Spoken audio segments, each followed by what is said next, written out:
The Washington Commanders just took down the Tampa Bay Buccaneers 23-20 in a thriller in Tampa Bay. Game came down to 20-20 with 2 seconds left on the clock. The Commanders hit a game-winning doink field goal to pick up the dub with their 6th kicker of the season, which I think was a really, really cool stat that they came up with. This game was one of the more fun games of Wild Card Weekend. Like, some of them weren't as fun. Like, the Bills-Broncos game was just a blowout, and Ravens and Steelers was really, really boring. But this game was a lot different than I thought it would be. It was a very defensive game, and most of the plays were decided by the defense. There wasn't a play that was the offense did something spectacular. It was the defense did something wrong, or the defense did incredible, not the offense did bad. For example, when Baker Mayfield fumbled, that was probably the only instance that the offense explicitly did something really good or really bad.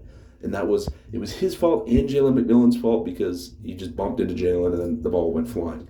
But either way, like that one big play where Terry McLaurin got wide open into the middle of the field, that was just the Tampa defense blowing up. The other one with Kwame Brown, Tampa Bay defense blowing up. All of those plays were not the offense's talent. It was the defense's lack thereof, which was very different than I expected. I expected this to be like 30 to 40 points each side. It was combined 43 points.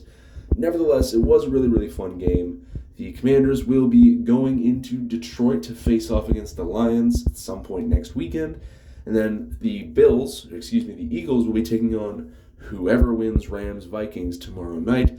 I will look into that, and I will do a post-wildcard video predicting the divisional round afterwards. But for now, the Commanders have moved on with a great game against Tampa. We will see how far they can go. I guess, they're basically my local team. I kind of have to root for them. But at the same time, I like the Lions, so we'll see how this goes.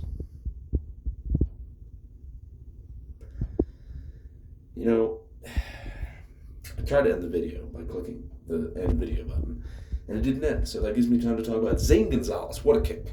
I mean, yeah, it was a doink, but you gotta give him credit for giving the Commanders fans heart attacks before they got the big win, because that is a necessity to win a game for the Washington Commanders. You have to give every fan a heart attack before the win to therefore signify that you are going to win, because otherwise you don't win the game. So good for him, I guess.